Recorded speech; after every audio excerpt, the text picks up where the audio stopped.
අද කාටත් පැහැදිලි මේ ලංකාවේ තුන්නිකායම මහා සංඝරත්නයේ අතිශයින් ගර්භුමන් පවත්වන මල්වතු විහාර කියන්නේ සියම් මහනිකායේ මූලස්ත. එතන වුණත් අමරපුරනිකායේ හාමුදුරු කෙනෙකුට කියලා බණක් කියන්නේ ලැබෙන්නේ නැහැ. එතන වුණත් ධර්මදේශනාවට ආරාධන ලැබෙනවා අපේ ධර්මදේශකයන් වහන්සේට අද වැඩම ආපු. ලංකාවේ තුන්නිකායේම ධර්මදේශකයන් වහන්සේලා අතර මුල් තැන ගන්න නායක හාමුදුරු නමක් තමයි අද වැඩමුළ සිටින්නේ. ගහදන්නායට කුලකඩා පාණ්ඩු නෑ කිව්වා වගේම අපේ අද ධර්මදේශකයන් වහන්සේ ගැන එහෙම විස්තර කළ යුතු නෑ, ඒක අනවශ්‍ය දෙයක්. ශ්‍රී ලංකා අමරපුර නිකායේ උත්තරීතර මහානායක හාමුදුරු කියන්නේ දැන්ට 100ක් අවුරුද්දට සමීපයෙන් වැඩ සිටින දවුල් දෙන ඥානිස්සර කියන මහානායක හාමුදුරු. උන්වහන්සේ ධර්මදේශනා ආදියට බැහැර වඩින්නේ නැහැ, වයස්ගතයි.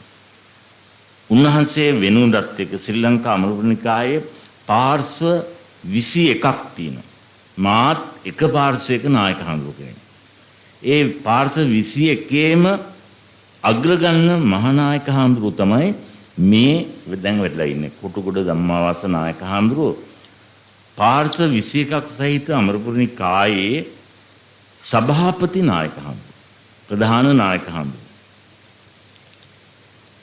ඒ චරයි ඉගෙන කියන කොටු මේ ගල්කිස්සේ ධර්මපාලාරාමාධිපති උන්වහන්සේ වාසය කරන්නේ. ඒ නිසා උන්වහන්සේ ගැන විවරණ කිරීම අත්‍යවශ්‍ය වෙන්නේ නැහැ. කවුරුත් දන්නවා කොටුගොඩ නායක හාමුදුරන්ගේ බණක් අහන්න ඕනේ කියලා තමයි අද මේ කවුරුත් ඇවිදිලා ඉන්නේ. උන්වහන්සේට සුළු සුළු අසනීප ගති තියෙනවා.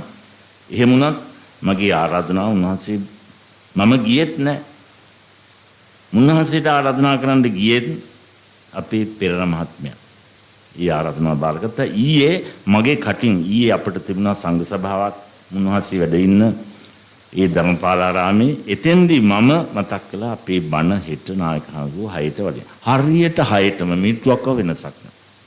අපි හරියටම මේ කවුරුත් දන්නවා ධර්මදේශනාව වැලමිටියා නායක හාමුදුරුවන්ගේ ධර්මදේශනාව පැය භාගයක් පහ වුණා. ඕමල්පේ සෝබිත හාමුදුරන්ට විලාව වැරදිලා දිනේ වැරදිලා ගම්පහ ඉඳලා පැයකින් ආව මෙහාට. ඒ නිසා 7ටයි උන්වහන්සේ ධර්මදේශනා කළා. අනිත් සියල්ලම හරියට 6ටම පටන් ගත්තා. අපි කාලයක් නියම කරන්නේ කාගෙත් කාලය ආරක්ෂාවෙන්. එහෙමනම් අපේ නායක හාමුදුරුවෝ අපේ ඇරවුම බාර අරගෙන හරියට වෙලාවට කරනවා. අපි උන්වහන්සේට අපගේ ගෞරව නමස්කාරී වේවා කියලා සාදු කියනවා.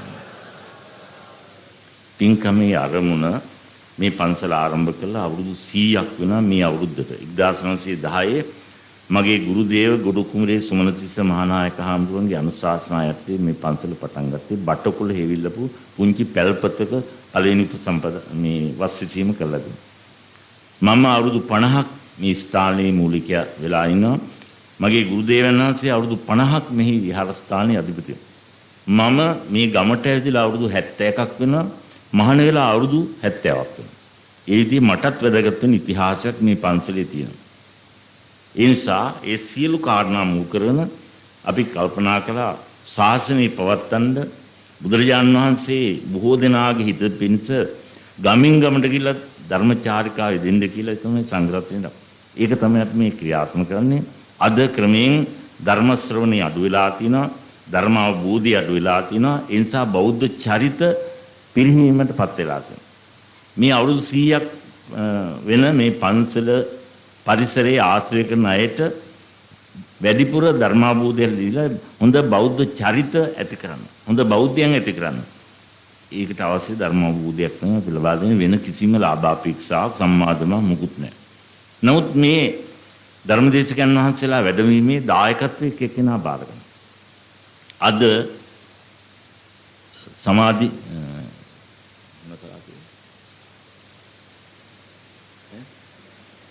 සමාධි කලාපෙන් තමයි අපේ කලාප 18ක් තියෙනවා නායක හඳුරුනේ. මේ ගම බෙදලා තියෙනවා. ඒ කලාපවල මම 4 මාසිකවර බණක් කියනවා. 18ේම 4 මාසයේ මාස 4කට වඩා රවුමක් ගිහිල්ලා මම බණ කියලා එනවා. මේ ගමේ අයට ධර්ම අවබෝධයක් ලබා දෙන්න මගේ පෞද්ගලික කාර්යය මම එහෙම කරනවා. අද ඒ සමාධි කියන කලාපේ පින්කම තමයි වින්ගලා තියෙන්නේ. ඒකට අනුග්‍රහ කරනවා කමලා ගමගේ මහත්මිය සහ ඒ මහත්මියගේ ආදරවන්ත සැමියා අබේපාල මුදලාලි මහත්මයා. ඒ දෙන්නගේ අරමුණක් තියෙනවා ඒ පියානන්දට සෙත් පතන්න කිරිමුදියන්ස මහත්මයාට. ඒ වගේම අබේපාල මහත්මයාගේ නැති වෙච්ච පියානන්දට සෙත් පතන්න.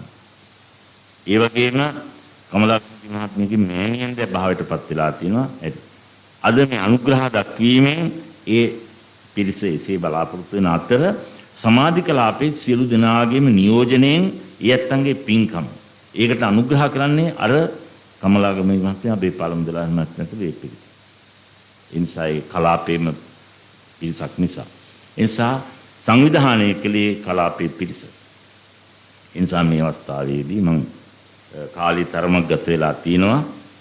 නියමිත වෙලාවේ මෙතු 15ක් විතර ගත වෙලා තියෙන හන්දා මම මීට වඩා කරුණු කියන්න බලාපොරොත්තු වෙන්නේ නැහැ. අපේ නායක හඳුරන්ට කොටුගොඩ ධම්මවසාවිදාන ශ්‍රී ලංකා අමරපුර මහානිකායේ සභාපති දුරේ උසුලන අපේ නායක ස්වාමීන් වහන්සේට මම දැන් ආරාධනා කරනවා නියමිත ධර්ම දේශනාව ආරම්භ කරන හැටියට සාදු කියන්න.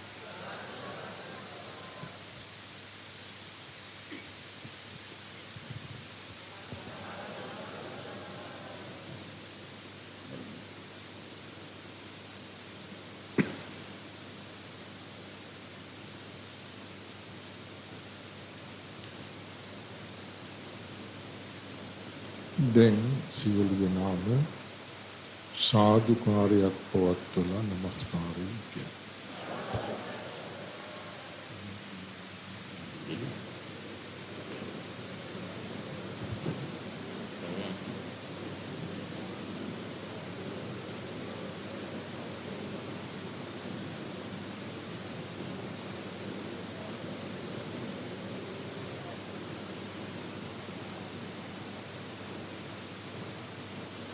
බුද්ධං සරණං ගච්ඡාමි ධම්මං සරණං ගච්ඡාමි සංඝං සරණං ගච්ඡාමි ဒုတိယံ පි බුද්ධං සරණං ගච්ඡාමි ဒုတိယံ පි ධම්මං සරණං ගච්ඡාමි ဒုတိယံ පි සංඝං සරණං ගච්ඡාමි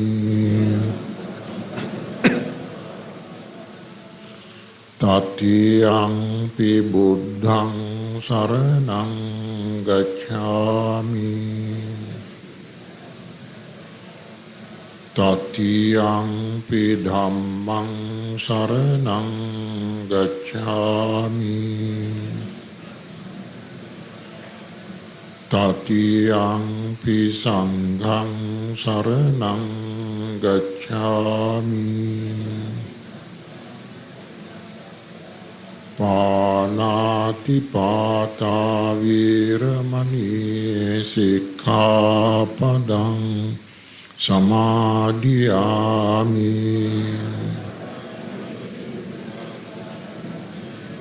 අදින්නා දාන වීරමණී සික්ඛාපදං සමාදියාමි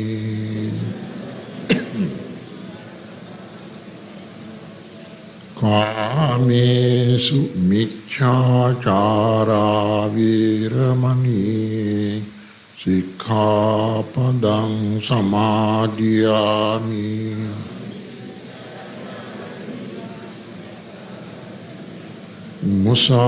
මුසාවාදා වීරමණී සික්ඛාපදං සමාදියාමි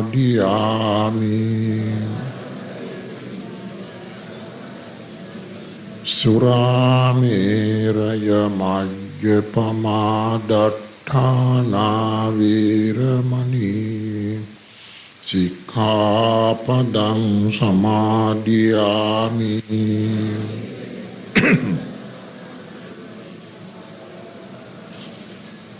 අප්පමාදේන සම්පාදේත समन्ता चक्रवालेषु अत्रा गच्छन्तु देवता सद्धम्मं मुनिराजस्य सुनन्तु सग्गमोक्खदं ධම්මස්සවන කාලෝ අයං භදන්තා ධම්මස්සවන කාලෝ අයං භදන්තා ධම්මස්සවන කාලෝ අයං භදන්තා නමෝ තස්ස භගවතු අරහතු සම්මා සම්බුද්දස්ස නමෝ තස්ස භගවතු අරහතු සම්මා සම්බුද්දස්ස නමෝ තස්ස භගවතු අරහතු සම්මා සම්බුද්දස්ස බහුකාරා භික්ඛවේ මාතා පිතරෝ පුත්තානං ආපාදකා පෝසකා ඉමස්ස ලෝකස්ස දස්සේතාරෝති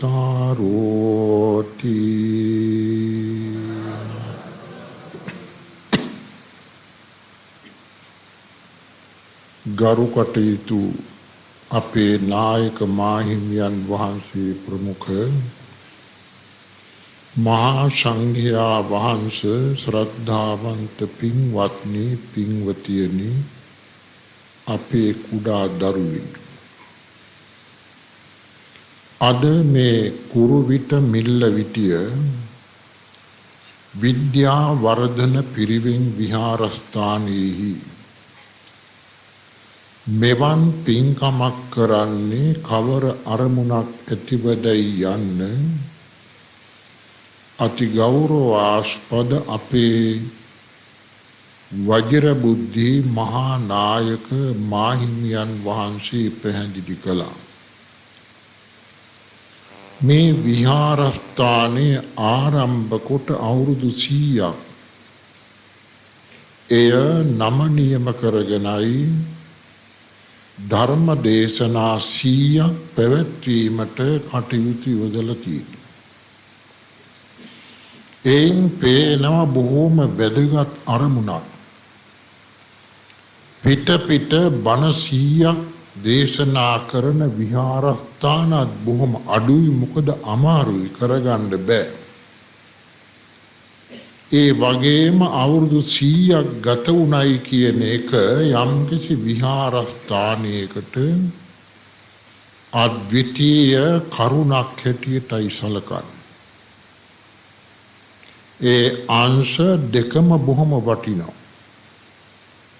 අපේ වජිර බුද්ධි මහා නායක මාහිමියන් වහන්සේගේ ආචාර්යෝත්තමයන්න් වහන්සේ මේ පුණ්‍ය භූමිය සුළුවෙන් ආරම්භ කළා තිබෙනවා. මේට අවුරුදු 100කට එහා පැත්තේ මොනතරම් මේ පළාත් දුෂ්කරද කියන බව කාටවත්ම නෑ කිය යුතු වන්නේ. එබඳු දුෂ්කර කාලයක ජනගහනය අඩුයි, පාරවල් නෑ, දුරකථන නෑ, විදුලි එළියක් නෑ, යාන වාහන නෑ. පළවෙනි කාර් එක නැත්නම් මෝටර් වාහනය ලංකාවට ගෙනලා තියෙන්නේ 1904 අවුරුද්දේ. ඒකත් ඔය බණ්ඩාරනායක වලව්වට සම්බන්ධයේ මහමුදලිතුමාලා. අන්න ඒ වගේ දුෂ්කර කාලයකයි මේ විහාරස්ථානය ආරම්භ කළා තියෙන්නේ. කවුද ඒවාට මූලිකත්වයේ ගත්තේ? මේ ඉන්න පින්වතුන්ගේ මුතුන් මිත්තන්.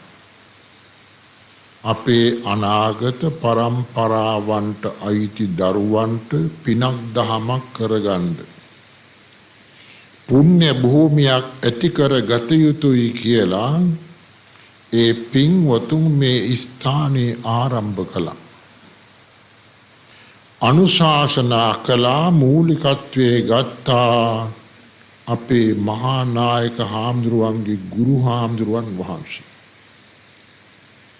අද දක්වාම මේ පුණ්‍ය භූමිය හොඳට පවතිනවා. පහුගිය කාලවලත් පින්කම් ගණනාවකට මං ආවා. ඒ නැතත් මේ පැත්තෙන් යනකොට මේ පන්සලට ගොඩ වෙලා යාම අපේ ශිරිතක්. හේතුව මොකද? යම් යම් කටයුතු වලදී විශේෂයෙන්ම අමරපුර මහානිකායේ අභිවෘද්ධිය පිණිස කරන කියන සැලසුම් කරන දේවල් පිළිබඳව මං බොහෝ විට උපදෙස් ගත්තේ අපේ මේ නායක හාමුදුරුවන්ගෙන්. දුරකථනයෙන් පස්සේ නැත්නම් යන්නේන ගමන් ඇවිදින් කතා කළා මෙබඳු දෙයක් තියෙනවා, මේ දේ කෙසේ කළ යුතුද? උන්වහන්සේ බොහෝම කරුණාවෙන් ඒව අපට කියලා දෙනවා. ඒ වගේම උන්වහන්සේ බොහෝම කලාත්මක ශිල්පයේ පිළිබඳව දැනුමක් ඇති කෙනෙක්. ඉඳලා කොස්සක් බඳින තැන ඉඳලා මේ සියලුම කර්මාන්තවලට උපදෙස් දීමේ සහජ කුසලතාවය අපේ නායක හාමුදුරුවන්ට තියෙනවා. මන් දවසක් ආනන්ද මෛත්‍රී බෞද්ධ මධ්‍යස්ථානයට යනකොට මේ රත්නපුරේ උන්වහන්සේ වාඩි වෙලා ඇන තියාගෙන කුඩා ස්වාමීන් වහන්සේලා 7-8 ඉදලක් බඳින ආකාරය කියා දෙනවා. මෙන්න මෙහෙමයි ඉදල බඳින්නේ. අතුගාන ඉදල් ඉරට උකතු කොල්ල. අන්න එතන ඉඳලා සිංහල පාලි සංස්කෘත ඔය සියලුම භාෂාන්තර පමණක් නොවේයි ත්‍රිපිටක ධර්මය. උන්වහන්සේ හොඳට උගන්වන්නත් පුළුවන් ඉගෙනීමක් නිම කළ කෙනෙක්. ඔය වචන ටික මා මතක් කළේ අපි කාටත් භාග්‍යයක්. මොකද අපි නොයෙක් තැන්වල ධර්ම දේශනාවලට යනවා. බොහෝ තැන්වලදී අපට කියන්නේ අනේ නායක හාමුදුරුවනේ අපේ පන්සලට හොඳ හාමුදුරු කෙනෙක් නැහැ. මේ පැත්තේ එක පන්සලකටවත් වැඩකට ගන්න පුළුවන් දැන උගත් ස්වාමීන් වහන්සේ නමක් නැහැ කියන බව දැනුත් කියනවා, අදත් කියනවා. පන්සල් බොහෝ පළාත්වල වහලා. අන්න එබඳු දුර්ලභ වකවානුවක වජිරබුද්ධි නායක හාමුදුරුවෝ තරම් දක්ෂ උගත් දැන උගත් සුපේසල ශික්ෂාකාමී මහතෙර නමක් මේ පින්වතුන්ට ලැබීම ඉතා විශාල භාග්‍යයක්. ඒක විශේෂයෙන් කිය යුතුයි. අන්න ඒකයි දැන් බලන්න 6ට බණ පටන් ගන්නවා කිව්ව වෙලාවට පටන් ගත්තා. අපි බොහෝ විට ගියාම කියනවා අනේ දායක මහත්තුරු ටිකක් අඩුයි. තව ටිකක් වෙලා ඉන්න ඕනේ කියලා 6ට කිව්වොත් 7:00වත් වෙනවා. අන්න එහෙමයි. මේ දායකවරුන්ට කලට වේලාවට නිසි පරිදි කටයුතු කරන අයුරු අපේ නායක හාමුදුරුවෝ උපදේශාත්මක වශයෙන් නොවේ ක්‍රියාත්මක වශයෙන් පුරුදු කරලා තිබෙනවා. උන්වහන්සේගේ හැදුණු වැඩුණු හොඳ ශිෂ්‍ය පිරිසක් ඉන්නවා. ආදර්ශවත් බාල සංඝ පිරිසක් උන්වහන්සේ හැදුවා. දැනුත් හදනවා. ඒක මුළු ශාසනයටම කරන උපකාරයක්. ඉතින් පින්වත්නි මේ ධර්ම දේශනා 100ක් නිසා මා අදහස් කළා මෙතන මේ ළමයි ඉන්නවා තරුණ පිරිසක් ඉන්නවා. බුදුරජාණන් වහන්සේ දේශනා කළ ඊතා උදාර ගුණයක් මේ පින්වතුන්ට පැහැදිලි කරන්න. මා මාතෘකාවට ගත්තේ බුදු පියාණන් වහන්සේ දේශනා කරනවා දින්නාහං භික්කවේන සුප්පතිකාරං වදාමි. එවත්නි මහණෙනි මම දකින්නේ නෑ දරුවන් වශයෙන් ඒකට ගිහි පැවිදි භේදයක් නෑ. අපි හැමෝටම අපේ මව්පියවරු ඉන්නවා. කාගේ ණය ගෙවා ගත්තත් කවර කෙනෙකුටවත් කවරදාකවත් ණය ගෙවා ගන්න බැරි දෙපළක් ඉන්නවා. අපි එක එක්කෙනාගෙන් ණය ගන්නවා ණය ගෙවනවා. නමුත් ණය ගත්ත දෙපළක් ණය ගෙවා ගන්න බැරි දෙපළක් මාතුච්ච පිතුච්ච මව්පිය දෙපළ. බලන්න මවගේ පියාගේ ණය දරුවෙනි අපට බෑ කවදාක්වත්ම ගෙවලා නිමක් කරන්න. ඒකට හේතුව මොකක්ද? බහුකාරා භික්කවේ මාතා පිතරෝ පුත්තානං ආපාදකා පෝෂකා ඉමස්ස ලෝකස්ස දස්සේතාරෝ. බුදුහාමුදුරෝ දේශනා කරනවා මේ මව්පියවරු දරුවන් හදා වඩා කවා පොවා තනා තත්වයකට පත් කරලා අනේ තමන් යම් කිසි දෙයක් දුකසේ හරිහම්බ කළා නම් ඒකත් දරුවන්ට ඉතිරි කරලයි දරුවෙනි දැස් පියාගන්න. ඔන්න බලන්න. ඉන්දගේ දොර හරි මොනවා හරි හම්බ කරලා ඉතුරු කොල්ලක් තියෙනවා. ඔය මව්පියන්ගේ ස්වභාවය. ඒ නිසා අපේ යුතුයකමක් තිබෙනවා. අපට අයිති ප්‍රමුඛ යුතුයකමක් තිබෙනවා මව්පියන් ගැන විශේෂ සැලකිල්ලක් දක්වන්න. අද බොහෝ ලොකු දුර්වලකමක් වෙලා තිබෙනවා. මේ හැම කෙනෙක්ම පැහැදිලිව දන්න කරුණක්. මව්පියන් අවසාන කාලයේ වෙනකොට වැඩිහිටි නිවාසවලට යවන. ගෙදර තියාගන්න බෑ. හැබැයි එකක් තියෙනවා වයස්ගත වුණු මව්පියන්ට ටිකක් කේන්ති යනවා වැඩි. පොඩ්ඩක් වරදිනකොට සරයි. මොකද අර පළමුවෙන් තිබිච්ච ගති හිතේ තියෙනවා. ඉතින් ඕවා නුරුස්සන අය ඉන්නවා දරුවෝ. වාද භේද ඇති වෙනවා. ඒ වුණත් අපි කල්පනා කරන්න ඕනේ මව් දෙමව්පියන් ගැන. අද ලොකු වාසනාවක් තිබෙනවා දැන් කොළඹ ප්‍රදේශයේ අවට ප්‍රදේශවල මේ රත්නපුරේ හිමත් ඇති රුපියල් 5000 10000 ගෙවලා නවත්තගෙන සකල විද පහසුකම් සලස්වන වැඩිහිටි නිවාස තියෙනවා. ඒවා මේ මහලු මඩම් නෙමෙයි. බොහොම සුඛෝපභෝගී සීතල පෙට්ටි පවා තියලා ගුවන් විදුලි යන්ත්‍ර තියලා රූපවාහිනී යන්ත්‍රය බලන්න තියලා උදේ කෑම දවල් කෑම සවස් රාත්‍රියට දෙන ආහාර පාන ඒගොල්ලන්ට ආවතේව කරන්න පිරිස බණහඬ පිරිත් අහන්න සිල් ගන්න ඒ සෑම දෙයකටම පහසුකම් සලස්වන ආයතන දැන් තියලා තියෙනවා. ඒකත් අනේ බොහොම හොඳයි. මොකද ගෙදරක ඉඳගෙන කරන්න බෑ. සමහර අය ඉන්නවා රජයේ වැදගත් සේවාවන් කළා මාසික වශයෙන් විශ්‍රාම වැටුප් රුපියල් 12000 15000 20000 ලබන අය ඉන්නවා. ඉතින් ඒ දෙමව්පියොත් කැමති මේ දරුවන්ට මොකටද අපි කරදර කරන්නේ?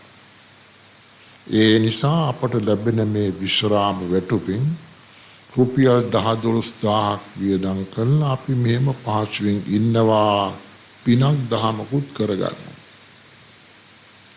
ඔය තත්වයකුත් තියෙනවා. සමහර ඔය පිටරට යන දරුවෝ ඉන්නවා අර වගේ ලොකු මුදල් ගෙවලා. තමන්ගේ දයාබර මව්පියන් පිළිගත් වැඩගත් අර වැඩිහිටි නිවාසවල නවත්තගෙන අප උපස්ථාන කර යනවා එනවා විටින් විට. ඒ කවර ආකාරයකින් හෝ වේවා මව්පියන් වෙනුවෙන් කවදාක්වත්ම නෑ අපි අහක බලා ගත යුතු වන්නේ. ඒක සිහියට ගන්න. ඊළඟට පින්වත්නි මව්පියන්ගේ බලාපොරොත්තු පහක් තියෙනවා. දැන් මෙතනත් මව්පියෝ ඉන්නවා. මේ වැඩිහිටි මව්පියෝත් ඉන්නවා. බුදුහාමුදුරුවෝ දේශනා කරනවා සෑම මිනිසෙක් තුලම හැදිච්ච ශිෂ්ට සම්පන්න මිනිසුන් තුල බලාපොරොත්තු පහක් මේ දරුවෝ ගැන තියෙනවා. දැන් අර ඉන්න පුංචි ළමයි ගැන වුණත් නොකියුවට මොකද යටිහිතේ ඒ දරුවගේ මව්පියන් තුල ওই බලාපොරොත්තු පහ තියෙනවා.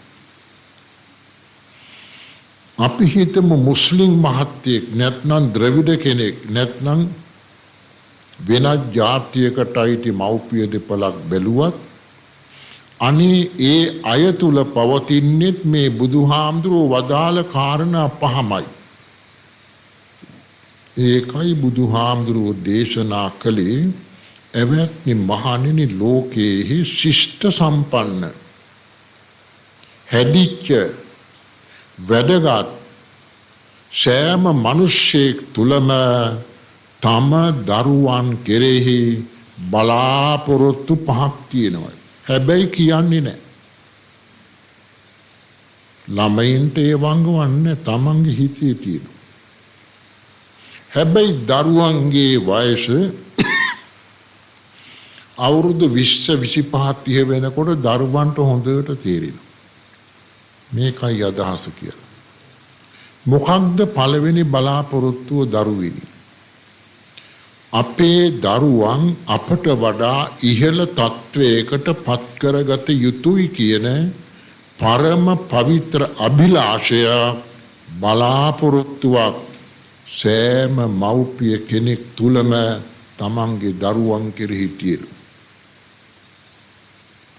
අම්මල තාත්තල හැම විටම කැමති වන්නේ අපිට වඩා අපේ දරුවෝ උසස් තත්වයකට ධනවත් බලවත් නැනවත් ඉහළ තත්වයකට ගත යුතුයි. ඒ බලාපොරොත්තුව ඇතුව තමයි කුඩා කාලයේ පටන් දරුවන් කෙරෙහි අමිල සේවාවක් සැලකිල්ලක් සෙනෙහසක් ආදරයක් ලෙන්ගතු බවක් මව්පියවරු දක්වන. අනේ අපටත් වඩා ඉහළ තත්වයකට අපේ මේ දරුවෝ පත් කරගත යුතුයි. ඒ අදහස තියෙනවා. ඒකයි ওই තරම් දහදුක් විඳින්නේ. නැත්නම් දරුවෙකුට කෑම බීම ටිකක් විතරක් දීම නෙමෙයි. අධ්‍යාපනයේ විතරක් නෙමෙයි. ඒ දරුවාගේ පුබ්බාචාරිය මේ ලෝකෙ පෙන්නලා දෙන්නෙත් අපිට. මේ අම්මා මේ තාත්තා මේ ගහකොළ මේ යුතුයකම මේ නරක දේ මේ පාපේ ඕවා අවුරුද්ද හමාරින්දලාම දරුවන්ට කියලා දෙනවා. ඒකයි පුබ්බාචාරියාති උච්චරි. අපේ ගුරුවරු දරුවෙනි කවුද කියලා කෙනෙක් ඇහුවොත් පළවෙනි ගුරු දෙපළ තමයි මාතුච්ච පිතුච්ච මව්පිය දෙපළ. ඒ තමයි මව්පිය දෙපළ පළවෙනි ගුරුවරු. එතකොට දැන් බලාපොරොත්තු වෙන්නේ දරුවන් Tamanට වඩා උසස් තත්වයකට පත් කරගන්න. අරයට මෙයාට අතපාන්නේ නැති, ඉල්ලන්නේ නැති, බෙලහීනකම් නැති, ආත්ම ගරුත්වයක් ඇති, යහපත් සිරිත් විරිත් ඇති, යමක් කමක් ඇති, බලගතු පිළිගත් පුද්ගලයෙක් වෙනවා දැකීම මව්පියන්ගේ බලාපොරොත්තුවයි. ඒක උපන්දා ඉඳලාම මව්පියන්ගේ යටිහිතේ තියෙන. මොකක්ද දෙවෙනි බලාපොරොත්තුව? දෙවෙනි බලාපොරොත්තුව තමයි අපි අපේ දරුවන්ට පුළුවන් තරම් උසස් ආකාරයෙන් අපේ ශක්ති ප්‍රමාණයෙන් අපි අධ්‍යාපනයක් දෙනවා. උගන්වනවා. ඒ වගේම අපි ඉතුරු කළ දෙයක් ඇත්නම් අපි දරුවන්ට තියනවා. අපි ගෙනියන්නේ නැහැ මැරෙන්නයින් පස්සේ. මේ ඉඩම් කෑල්ල මේ පුතාට, අර කුඹුරු කෑල්ල මේ දුවට, අරගේ අනිත් දරුවට. කොහොමනේ මව්පියන්ගේ හැටි මේ මව්පියෝ දන්නවා. තැම්පත් මුදලක් තියෙනවා නම් මේ මෙච්චර කොටසක් මේ දරුවාට, මේ දරුවාට මෙච්චර කොටසක් එහෙම වෙන් කරනවා. අන්න ඒ වගේ දරුවන්ට ඉතිරි කළාම යමක් ඒක නැතිනාස්ති කරගන්නේ නැතුව වඩා ධනයක් එයින් උපදවගෙන උසස් තත්වයකට පත්වීමයි මව්පියන්ගේ පැතුම. ඒකයි මේ දරුවන්ට උගන්වන්නේ. බලන්න පුදුමයක් දැන් සමහර පළාත්වල තියෙනවා දරුවෙක් උපදිනකොට මේ පළාත්වලත් ඇති මං හිතන්නේ. අපේ පළාත්වලත් තියෙනවා. කොස් පැලයක් හිටවනවා මේ දුවට පුතාට උපන් දවසේ. එයාගේ වයස අවුරුදු 25 වෙනකොට මේ කොස් ගහ සෑහෙන ගන්නට විකුණන්න පුළුවන්. ඒක මේ දරුවට. ඔන්න ඔය තරම් දුරට මව්පියෝරු දරුවන් ගැන හිතනවා. ඔය දකුණු පළාත්වල එහෙම තේක ගස් ඒවයි වටිනකම වැඩි අවුරුදු 25 30 40 වෙනකොට ඒ දරුවාගේ අවශ්‍යතාවයකට ගන්න මේක තියෙනවා. මේ වගේ ගස් ගණන් හිටවනවා. ඔන්න මව්පියන් දුරදිග බලන හැටි. ඊළඟට උගන්වනවා. ණයතුරුස් වෙලා දැන් බලන්න ඉඩකඩම් උගස් තියලා දරුවන්ට උගන්වනවා. අනේ මව්පියවරු තමන්ගේ ඉඩකඩම් විකුණලා දරුවන්ව පිටරට අරිනවා ඉගෙන ගන්න. මේ පින්වතුන් මට වඩා ඔය ගැන දන්නවා. හොඳ පාසලකට දරුවෙක් දාගන්න කියලා අද වුණත් මේ මව්පියවරු විඳින කරදරය අපි කවුරුත් පැහැදිලිව දන්න දෙයක්. ඇයි? මේ ගමේ ගෙවල් කිට්ටුව ගමේ ඉස්කෝලයක් තියෙනවා. නමුත් බලන්නේ 70ක්ම 50ක් 60ක් ඈත වුණත් හොඳ ඉස්කෝලයකට කොහොම හරි දරුවා ඇතුල් කරගන්න. එහි නවත්තලවත් උගන්නන්න. ඉඩම් කෑල්ලක් ඇත්නම් ඒකත් විකුණලා හරි කරන්න. සමහර මව්පියවරු අපේ රටේ ඉන්නවා ඉඩකඩම් ඔක්කොම විකුණලා දරුවොත් එක්ක දියුණු රටවලට ගිහින් කලක් ඉඳලා පොඩි රක්ෂාවක් මව්පියවරු කරගෙන දරුවන්ට උගන්වලා ඊට පස්සේ ලංකාවට එනවා. එවිටින් දැන් ඉන්න තැනක් නැහැ. ඊළඟට කුලියට ඉන්නේ. ඉඳගෙන ඊළඟට ක්‍රමයෙන් අර දරුවෝ දැන් ඉගෙන ගත්ත අය හරි හම්බ කරලා ඔන්න මව්පියන්ට මුදල් ලැබෙනවා. ඊළඟට ඉඩකඩම් එහෙම අරගෙන අන්තිම කාලෙකට මේ මව්පියෝ සතුටින් අනේ අපේ පුතා ඒජන්ත කෙනෙක්, අපේ පුතා മന്ത്രിවරයෙක්, අපේ පුතා දොස්තර කෙනෙක්, අපේ දියණිය මෙහෙම මේ වගේ දිසාපතිවරියක්, අපේ පුතා අසවල් රටේ තානාපතිවරයෙක්, අපේ පුතා ඇමතිවරයෙක්. ඔන්න ඔය විදිහට වයස්ගත මව්පියවරු තමන්ගේ දරුවන්ගේ තත්වයන් ගැන හිතා කියා අන්තිම කාලේ දරුවෙනි ගත කරත් වයස අවුරුදු 60 70න් පස්සේ මව්පියන්ගේ පුරසාරම මොකක්ද? මගේ අසවල් පුතා අසවල් පළාතේ අසවල් රටේ ඒව කියා සෑහීමකට සතුටකටපත් වෙන. ඒක අද විතරක් නෙමෙයි ඒකත් එහෙමයි. දැන් මෙතන ඉන්නවද දඹදිව වන්දනාව ගියා ටිකක් අත උස්සන්න බලන්න ඉන්නවද කියලා බලන්න. ආවෙන් පාස් කම්බලෙන් ඔන්න බලන්න. දැන් දඹදිව ගිය අය රජගහ නුවරට යනකොට ඊට මෙහා තියෙනවා නාලන්දා නුවර. නාලන්දා නුවර තමයි සාරිපුත්ත මොග්ගල්ලාන දෙදෙනා වහන්සේගේ උපන් ගම් තියෙන්නේ. ශරීඋත් හාමුදුරන්ගේ ගම නාලක ගම. ඒ තියෙන්නේ එහෙ තියෙනවා සුවිශාල විශ්වවිද්‍යාලයක්. මහා සරසවියක්. නාලන්දා මහා සරසවිය. අවුරුදු 700 ගණනක් අඛණ්ඩව පැවතිලා තිබෙනවා. දැන් බලන්න කැඩිලා බිඳලා විනාශ වෙලා ඒ වුණාට ඒවා මතු කරලා තිබෙනවා. මේ අය පුදුමයටපත් වෙයි. 70ක්ම 21ක් දිගයි විශ්වවිද්‍යාලය. 70ක්ම 3ක් පළලයි. ඒ මහා ප්‍රදේශයේ පුරා පුස්තකාල පන්ති කාමර ගුරුවරුන්ගේ නිවාස නාන ජල ස්නාන පොකුණු උද්‍යාන ඒවා උගන්වන සෑම දෙයක්ම විෂය ධාරාව 64ක්. විෂය ධාරාව 64ක් වන්ලා තියෙනවා. ජලය පිළිබඳව, කෑම බීම පිළිබඳව, ලෙඩ දුක් පිළිබඳව, නීතිය පිළිබඳව, ධර්මයේ පිළිබඳව, භාෂාවන් පිළිබඳව, චිත්‍රකර්මයේ පිළිබඳව, මූර්ති කලාව පිළිබඳව, තාරකා ශාස්ත්‍ර පිළිබඳව, දේශගුණයේ පිළිබඳව, ජලය පිළිබඳව, සත්වයන් පිළිබඳව, මිනිස්යන් පිළිබඳව ඒ තරම් ගැඹුරට විෂය ධාරාවක්. වෛද්‍යවරු එදා හිටියේ නීතිඥවරු ඔක්කොම ඔය වගේ හදන ඔය වගේ තමයි ජගත් දලා තව විශ්වවිද්‍යාල. නාලන්දා තක්ෂිලා බොහෝම ප්‍රසිද්ධ තැන. මම මේ කියන්න කල්පනා කළේ අපේ රටේ දරුවෝ ඒ විශ්වවිද්‍යාලවල ඉදා ඉගෙනගෙන තියෙනවා.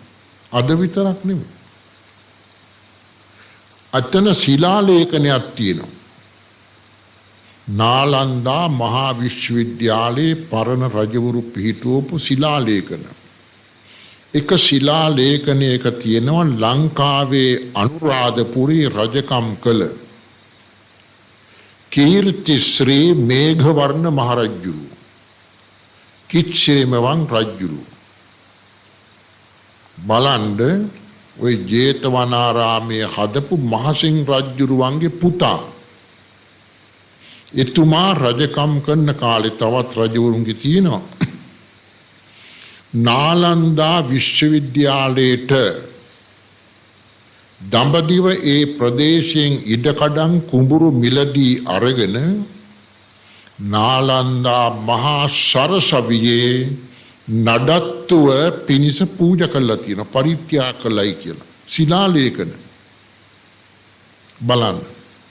එතකොට ලංකාවේ මහරජ කෙනෙක් දඹදිවත් මැද හරියෝයේ තියෙන නාලන්දා නුවර මේ වගේ ඉඩකඩම් අරගෙන කුඹුරු අරගෙන මහා විශ්වවිද්‍යාලයකට පරිත්‍යාග කළේ ඇයි? අපේ රටේ දරුවෝ අධ්‍යාපනයේට එහෙ ගිහින් නැවතිලා ඉගෙන කියාගත්ත නිසායි. මෙන්න ඒකට වේතනයක් වශයෙන්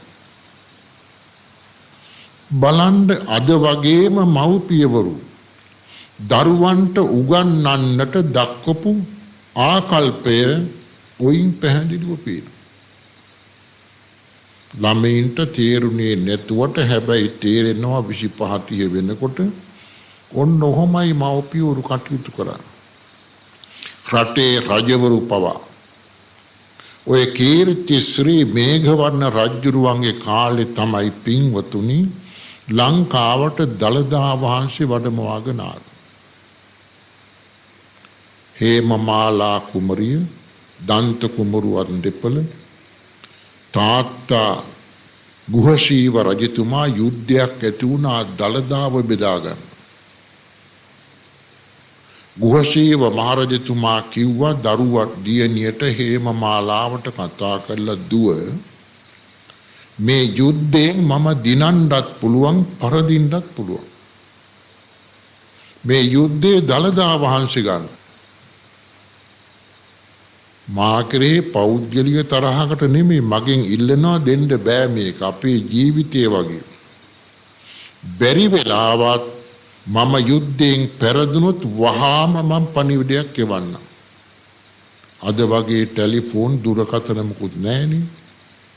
ලැබුණු විගසම දළදා වහන්සේ රැගෙන ලංකාවට ගිහින් මගේ මිත්‍ර රජුරවන්ට දෙන්න මහසිං රජුරවන්ට.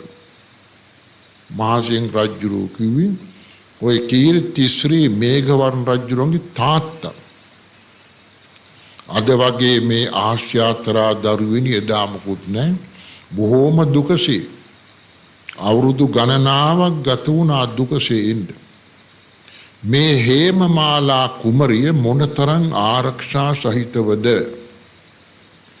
කුඩා රත්තරන් කොපුවක තැන්පත් කළා සුවඳ විලවුන් සහිත කපපුළුන් වලින් ඔතලා කොණ්ඩෙට හවරියක් දෙකක් තියලා ඒකට මැදි කළා කොණ්ඩෙට තියලා බැඳගෙනයි දළදා වහන්සේ ගෙනාවේ. ඔහොමයි ලංකාවට ගෙනාවේ දළදා වහන්සේ මේ අපි වඳින. ඇයි හේතුව? නැත්නම් දැනගත්තොත් මොකක් හරි බඩුවක් වශයෙන් ගේන්න භයානකයි. කොණ්ඩේ කඩන්නේ නැහනේ කාන්තාවකගේ කවුරුවක්. ඒ තරම් පරිස්සමෙන් ගෙනාවේ. අන්න ඒ රජුරුවන්ගේ කාලේ. අර තරම් වැඩ කරලා තියෙනවා. පිට රටවලට දරුවන් යවල අධ්‍යාපනයේ දීලා විතරක් නෙමෙයි ඒවා වඩාත් සාර්ථක කර ගැනීමට ඉඩකඩම් අරගෙන ඒ සරසවි වලට පරිත්‍යාග කරලා තියෙනවා. ශිලා ලේඛන අදක් තියෙනවා. ඔයින් අපට පැහැදිලි පේනවා මව්පියවරු දරුවන්ට අධ්‍යාපනයක් දෙන්න උසස් දැනුමක් ලබා දෙන්න මොනතරම් උනන්දුවක් ධෛර්යයක් ගන්නවද කියන බව. ඒක මේ මව්පියවරුත් එහෙමයි. දැන් ඔය ප්‍රධාන පාසල් වලට ළමයි ඇතුල් කරගන්න රුපියල් ලක්ෂ ගණන් දෙනවා. මේ මව්පියවරු දන්නවා. ඒ මොකද හේතුව අර බුදුහාමුදුරුවෝ වදාළ දෙවෙනි කාරණා. ඒක මේ සිංහල අපි විතරක් නෙමෙයි. බෝකේ බුදුහාමුදුරුවෝ දේශනා කළේ ඒකයි. සෑම ආගමක්ම අදහන සෑම ජාතියකටම අයිති. සෑම රටකම ඉන්න ශිෂ්ට සම්පන්න මහණෙනි හැදිච්ච සෑම මිනිසෙක්ම තම දරුවන්ගෙන් මේ බලාපොරොත්තු පහ ස්ථිරව තබාගෙන ඉන්නවා. ඒකයි කාරණය. මගේ පුතා රජෙක් වේවා තාත්තා රජ වුණාට දරුවට උගන්වන්න නැතුව ඉන්නේ නෑනේ. පුළුවන් තරම් දුක් විඳලා ඒ තාත්තා රජ වුණත් පුතාවත් අරිනවා දුෂ්කර පළාත්වලට යවලා අධ්‍යාපනය දීලා ගෙන්න ගන්න. ඒ පිළිබඳව ගෙතුණු කතා බොහෝම තිබෙනවා අපේ බණ පොත්පත්වල. ඒක මේ අනාගත දියුණුවට උපකාරයක්. තුන්වෙනි කාරණේ තමයි මේ දරුවන් කෙරෙහි මේ මව්පියන් තුල තව බලාපොරොත්තුවක් තිබෙනවා අපේ පරම්පරාගත සිරිත් විරිත්. අපි පමත්වගෙන ආපු චාරිත්‍ර වලට පිටු නොපා අපේ දරුවෝ ක්‍රියා කරයි කියන විශාල පැතුමක් මව්පියන් තුල දරුවන් කෙරෙහි තියෙනවා. බලන්න. ඒ මොනවද දැන් බලන්න මේ ධර්ම දේශනා ආගමික වතාවත් අපේ නෑයෙක් කවුරුවක් අසනීප වුණොත් මිත්‍රයෙක් ගිහින් බලලා කියලා උපකාර කිරීම ගෙයක් දොරක් හදාගන්න අමාරු නම් උදව් උපකාර කිරීම. චාරිත්‍ර සිරිත් විරිත් අපි පවත්වගෙන වාර්ෂිකව කෙනෙක් මිය ගියාම කරන සැලකිලි ඔය 7 දොහේ 3 මාසේ දම් පින්දහම් ඒ අය සිහිපත් කළ මොනවා හරි කළ පින් අනුමෝදන් කිරීම බලන්න. ඊළඟට මේ දරුවන්ගේ ආවාහ විවාහ කටයුතු එළල මං වාඩි වුණා. ඉඳ ගන්න නිදා ගන්න බෑ ඉඳගෙන ඉන්න. ඉතින් මහා විශාල සේනාවක් මේ හරිය හොඳ මිනිස්සු ඉන්නේ. ඈත කෙරෝලේ අපට ඇහෙනවා ඉතාමත්ම දුක්ඛිත අසරණම යාචකයෝ. ඉතින් රෑ වෙනකොට මට ඇහෙනවා අඬ අඬා කවුදෝ අර ඈත කෙරෝලේ මේ හරිය නෙමෙයි. අම්බලෙම කෙරෝලේ කවුදෝ මහලු කාන්තාවක් කෑ ගහලා කියනවා ඔය ශ්‍රමණයන් වහන්සේලා නිසයි අද අපි මේ හිඟා කන්නේ. ඔය ශ්‍රමණයන් වහන්සේලා නිසයි අද අපි මේ හිඟා කන්නේ. මොකද කටින් කට ආරංචි වෙලා හාමුදුරුවමකුත් අම්බලමට ආවයි කියන බව. මහලු කාන්තාවක් කෑ ගහලා කියනවා පිය කෙනෙකුත් කියනවා පුරුෂයෙකුත් වයසක. අරකම කියනවා කියලා අඬනවා. ආයි ටික වෙලාවක් යනකොට ආයෙත් කියනවා ඔය ශ්‍රමණයන් වහන්සේලා නිසයි 187 කෝටියක දීපලක් නැති නාස්ති වුණේ. අනේ ඔහොම කියලා ආයෙ අඬනවා. ආයෙ ටික වෙලාවක් ගියාට පස්සේ අපේ එකම දරුවාත් අපට අහිමි වුණේ ඔය ශ්‍රමණයන් වහන්සේලා නිසයි කියලා ඊළඟට කෑ ගහලා අඬනවා. දිගටම නෙමෙයි ටික විනාඩි මාතිගෙන පැය කාලෙන් භාගයෙන් කියනවා. බුදුරජාණන් වහන්සේ මේක මං අහගෙන හිටියා හුඟක් රෑ වෙනකම්. අර ඉන්න මිනිස්සු ඔක්කොම ඒ තැන්වල නිදි. මේ මධ්‍යම රාත්‍රී රෑ 12කට විතර අර මව්පිය දෙපළ ඒකම කියන කවුරු හරි වයසක දෙපළ. බුදුරජාණන් වහන්සේ මා කුඩා විලක්කුවක් පත්තු කරගෙන අර නිදන මිනිස්සු පෑගෙන්නේ නැති විදිහට ප්‍රවේශමෙන් ගියාර ඈත කෙරෝලට. ඒ කොටසට ගියාට පස්සේ හුස්ම ගන්න නම් බෑ ඒ තරම් ගඳයි.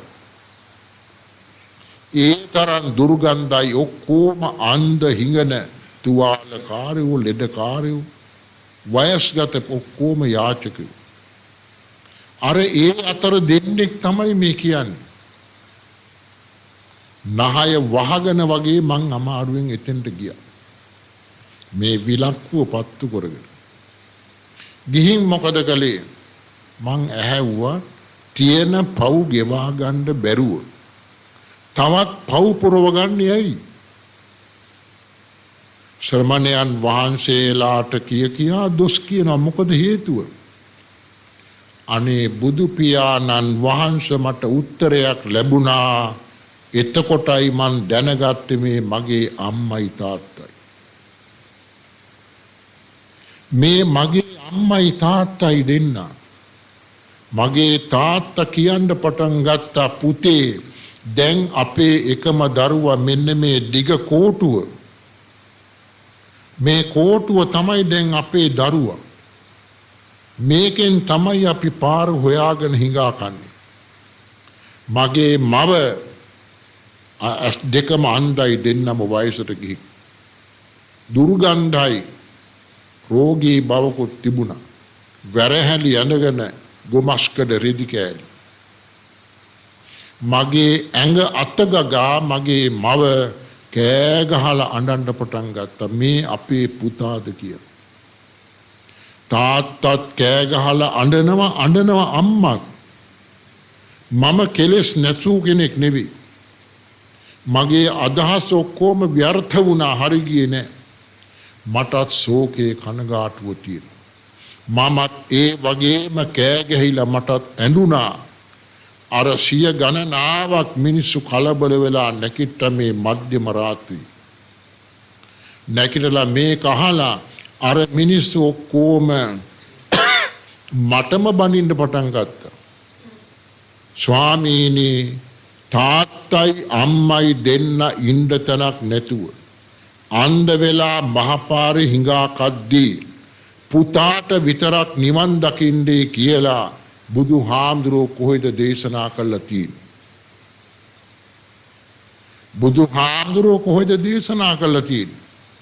එහෙම තනක් ඇත්නම් අපට කියන්න අපිත් බණ අහලා තිනවා බුදුහාමුදුරුවන්ගේ. අර යාචක පිරිස මටම බනින්න පටන් ගත්තා. අනේ කරන්න දෙයක් නෑ. එදා පටන් බුදු පියාණන් වහන්සේ දැන් 9 මාසයක් වෙනවා.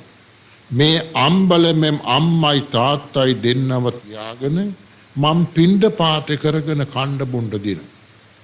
රෙදි කෑල්ලක් ලැබුණොත් අඳින්න දෙනවා. අර කෝටුවෙන් අල්ලගෙන ගිහින් නාවගෙන එනවා ගඟේ. මම පින්ඩ පාතෙන් යැපෙන්නේ පින්ඩ පාතේ යනකොට මට තරුණ භික්ෂූන් වහන්සේලා ගැටවර පොඩි හාමුදුරුවෝ මට විහිළු කරනවා. ඇයි හාමුදුරුවනේ සිවුරු ඇරලා ඔය වැඩේ කළොත් නරකද? සිවුරු ඇරලා ඔය වැඩේ කළොත් නරකද? අපට නිඳා කරන්න නැතුව. තරුණ ළමයි ගිහි ළමයි තරුණ මට විහිළු කරනවා ස්වාමීනි ඔබ වහන්සේ මහාන වුණේ ඕකටද කියලා. බුදු පියාණන් වහන්සේ මම පින්ඩ පාත ගියාම වැඩිමහලු අය ගෙවල් වල බොහෝම ශ්‍රද්ධා ලැබිකමින් පාත්‍රේ පුරවල අනේ පින්ඩ පාත බෙදෙනවා. පාත්‍රේ පුරවල ඔය මව්පියවරු වැඩිහිටියයි කියනවා ස්වාමීනි ඔබ වහන්සේගේ අම්මයි තාත්තයි දෙන්නටත් එකයි මේ පින්ඩ පාත. ඔබ වහන්සේ වළඳලා ඒ අයත් සලකන්න. ඔය වගේ මව්පියෝ දෙන්න නාවන්න ඇඟේ ගෑ යුතු සුවඳ ආදියත් මිනිස්සු මට ගෙනත් දෙනවා. ඔය විදිහේ බුදු පියාණන් වහන්සේ භික්ෂුවක් වශයෙන් මේක වරදක්ය කියන බව දැන වෙන කරන්න දෙයක් නැතිකම නිසා හිතට විරුද්ධව මම මේ වැඩේ කරනවයි කියලා මේ භික්ෂූන් වහන්සේ ප්‍රකාශ කළා. අර චෝදනා කළ හැමෝගේම දැන් දෑසින් කඳුළු වැක්කිරෙනවා මේ ප්‍රවෘත්ති අහලා. අනේ අපි දන්නේ මෙහෙම දෙයක් බව. මේ අර කපිල සිටුතුමාගේ පුතා ඒරකච්ච නුවර ඒ කාලේ මහණ වුණා ආගිය තැනක් නැහැ කියන කතාවක් මිස මේ ඒ පවුලයි කියන බව අපි දන්නේ නැහැ. දැනුයි අපි දන්නේ. කිව්වා අනේ පුතේ අපේ ඉඩකඩම් බලන අයබදු ගෙවන්න ඕනේ අපේ දේපල වලට යම්කිසි මට්ටමකට අවුරුදු පතා ආණ්ඩුවට රජයට රජුරවන්ට අයබදු ගෙවලා නැහැ. ඒ නිසා අවුරුදු 15ක් 20ක් අයබදු ගෙවීම අතහැරීම නිසා බොහෝම දේපල රාජසන්තක වුණා. හොරහතුරුත් ගත්තා. නෑදෑයොත් අල්ලගත්තා. උන් හිටිතැන් නැති වුණා. අපිත් අන්ධ වුණා. ඇස්පෙනීම නැති වෙලා ගියා. දැන් අපේ පුතේ අවුරුද්දක් හමාරක් වෙනවා මෙහෙමයි ජීවත් වන්නේ. බුදු පියාණන් වහන්සේ ඕක තමයි මගේ කතා ප්‍රවෘත්තිය. අනේ වැරද්දක් බව මන් දන්නවා. භික්ෂුවක් වශයෙන් මේ ජරපත් මහලු දෙපළක් තියාගෙන පින්ඩ පාත යනවා සලකනවා නාවගෙන එනවා. කවුරු හරි රෙදි කෑල්ලක් පූජා කළොත් ඒක අඳින්න දෙනවා. මේ අම්බලෙමම ඉන්නවා. මේක වරදක් මන් දන්නෝ කරන්න දෙයක් නැතිකමටයි මං කරන්නේ. දීපොළට ඔක්කොම ඉවරේලා. මං හිතුවා දැන් ඉතින් ගමට ගිහින් වැඩක් නැහැ. දීපොළ ওই විදියට නැති නාස්ති වුණා නම් මම ගිහින් ඔතන ආයි අරබුද ඇති කරගන්න ඕනේ. මේගේ ජීවිතේ මෙහෙම කරනවායි කියලා මම මේ කටයුත්ත කරනවා. එතෙන්දි බලන්න අර මහා සෙනග මැද බුදුහාමුදුරුවෝ දොහොත් මුහුදුනේ තබාගෙන අත් දෙක නලල තියාගෙන සාදු සාදු සමන සාදු සාදු සමන ත්වං පන සත්තු ශාසන කරෝ ඕවාද පටිකරෝ අමෝඝං රට්ඨ පිණ්ඩං බුඤ්ජහි. මහාන ඔබ කරන්නේ වැරද්දක් නෙමෙයි. මේක බුදු පසේ බුදු මහරහතුන්ගේ උදාර ගුණයක්. උදාර පුද්ගලයන්ගේ ගුණයක් මව්පියන්ට සැලකීම. මහණෙනි මම දැන් ශික්ෂාපදයක් පනවනවා. අදින් පස්සේ තමන්ගේ මව්පියන්ට සලකන්න කෙනෙක් නැත්නම් මාගේ උපසපම් බවට පත් සෑම ශ්‍රාවක නමකටම මම අනුමත කරනවා අනුජානාමි භික්කවේ මාතා පිතුන්නං උපට්ඨාන. තමන්ගේ මව්පියන්ට උපස්ථාන කළ යුතුයි කියන බව ඔය ශික්ෂාපදේ දා පැනෙව්වා. ඊළඟට තව ශික්ෂාපදයක් පැනෙව්වා. අනුජානාමි භික්කවේ මාතා පිතුන්නං ධාතු. මව්පියන්ට තමන්ගේ පුතා පැවිද්දෙක් වුණත් පිණ්ඩපාත කරගෙන දෙයක් තමන්ට අනුභව කරන්න දුන්නට ඒවා පරිභෝජනය කළාට ඒ මව්පියන්ට කිසිම පාපයක් නෑ කියලා අනුජානාමි භික්කවේ මාතා පිතුන්නං ධාතු. ඒ දීමනාව වරදක් නොවේ කියලා අනුමත කළා. බලන්න එහෙම දේශනා කරලා මහණෙනි මේක උදාර සිරිතක්. පුරාණ කාලේ මහබෝසත්වරු ස්තිරිසංගත සත්තුන්ව උපත ලැබූ අවස්ථාවල පවා අන්ධ මව්පියන්ට සලකලා තියෙන මෙහෙමයි කියලා මම එක්තරා ආත්මයක ඇතෙක් අන්ධ වෙච්ච තමන්ගේ මව් ඇතින්න ආරක්ෂා කරගත් ආකාරයේ පැහැදිලි කරන මාතු පෝසක ජාතක කතාව දේශනා කළා. ඒ දේශනාව නිමවෙත්ම අනේ මං පදපරම පුද්ගලයෙක්.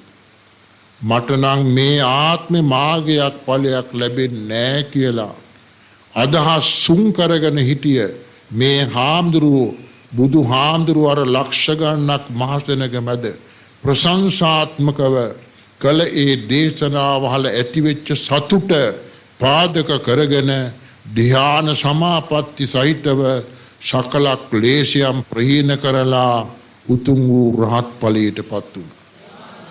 ඔන්න බලන්න පින්වත්නි තත්ත්වය. අර මව්පිය දෙපළ සෝවාන් ඵලයට පත් වුණා. ඒ නිසා දැන් මේ පින්වතුන් කල්පනා කරන්න මව්පිය උපස්ථානයේ පිළිබඳවයි මා කරුණු පැහැදිලි කළේ. බොහෝම ශ්‍රද්ධාවෙන් මේ පින්වතුන් ධර්ම ශ්‍රවණය කළා. මව්පියන්ගේ ගුණ පිළිබඳව මා එකින් එක කරුණු පැහැදිලි කළා. බලාපොරොත්තු පහක් පැහැදිලි කළා. අපේ නායක හාමුදුරුවෝ ගැන මා කරුණු ටිකක් පැහැදිලි කළා සම්බන්ධතාවය ගැන. දැන් බොහෝම සංසුන්ව හරියටම භාවනාන යෝගීව ඉන්න පිරිසක් හැටියටයි මේ පින්වතුන් බණ ඇහුවේ. ඒ තත්වයට බණ ඇහුවා. ඒ නිසා එතන භාවනාමය පිනකුත් තිබෙනවා. හිත එක අරමුණක තබාගෙන මෙහෙම බණ අහනකොට මේ කුසල බලයෙන් අපවත් වී වදාළ මේ විහාරස්ථානයේ වැඩ සිටි නායක ස්වාමීන් වහන්සේලාටත් පැරණි දායක කාරකාදී පින්වතුන්ටත් මේ පින්වතුන්ගේ මියගිය ඥාතීන්ටත් අපේ නායක හාමුදුරුවන්ගේ මව්දෙමව්පියන් ආදී සැමටත් අපටත් දෙව් මිනිස්සපත් කෙලවර අමා මහ නිවන් සම්පත් ලැබේවා කියලා කවුරුත් ප්‍රාර්ථනා කරා. ඉත්තාවතාචම් හේහි සම්බතං පුඤ්ඤ සම්පදං සබ්බේ දේවා අනුමෝදන්තු සබ්බ සම්පatti සිද්ධියා. ඉත්තාවතාච ගම්හේහි සම්පතං පුඤ්ඤ සම්පදං සබ්බේ භූතා අනුමෝදන්තු සබ්බ සම්පatti සිද්ධියා. ඉත්තාවතාච ගම්හේහි සම්පතං පුඤ්ඤ සම්පදං සබ්බේ සත්තා අනුමෝදන්තු සුභ සම්පatti සිද්ධියා.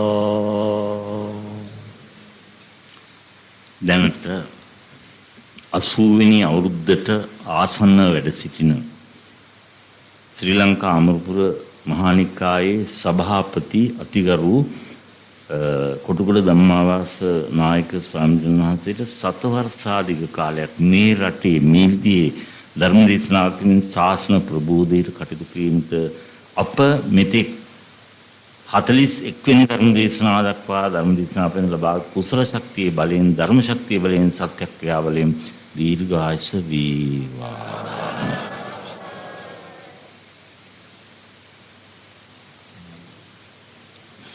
දැන් අපේ නායක හාමුදුරුවෝ ඒ දායක මහත්තුන්ගේ නම් ගම් ටික සිහිපත් කළා.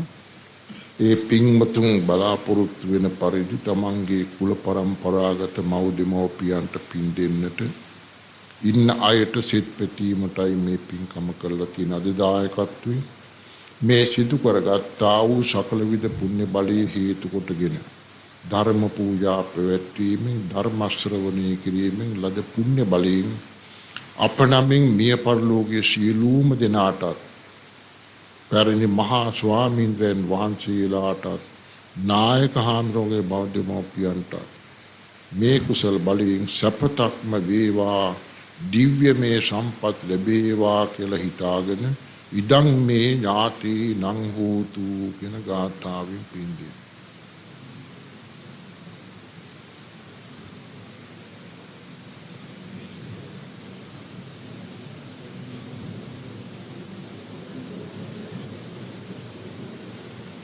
මේ විහාරස්ථානයට අධිග්‍රහිත වූ ප්‍රදේශාධිග්‍රහිත වූ සුමන දිව්‍ය රාජයා ප්‍රධානයේ දිවි දේවතා පිරිසක් මේ පින් ලබා සැපයට පත්ව අපේ ගරුතර මහා නායක ස්වාමීන්ද්‍රයන් වහන්සේ ප්‍රමුඛ මේ සෑම කෙනෙක්ම දායක කාරකාදීනු දෙවියන් විසින් රකිත්වා කියලා හිතාගෙන ආකාශට්ඨා ච බුම්මට්ඨා කියන ගාථාවෙන් පින් දෙන්න.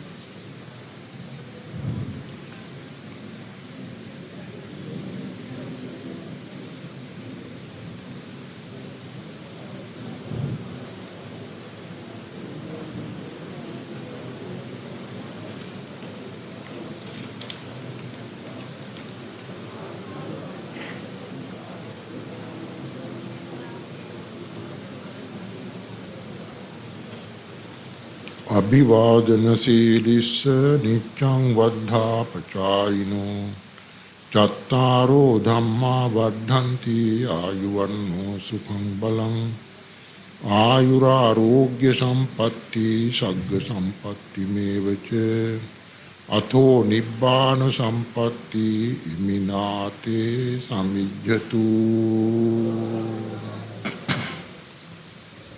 පින්වත්නි ලබන ඊළඟ බණ 42 වෙනි මේ 41 බණ 42 වෙනි බණ 13 වෙනි ඉරිදා සෙනසුරාදා බණක් නෑ 13 වෙනි ඉරිදා ඒ ධර්ම දේශනාව කරන්නේ ශ්‍රී ලංකා යුද හමුදා බෞද්ධ බල මණ්ඩලයේ ප්‍රධාන පැවිදි අනුශාසක ශ්‍රී ලංකා අමරපුර නිකායේ අධිකරණ සංඝ නායක ශ්‍රී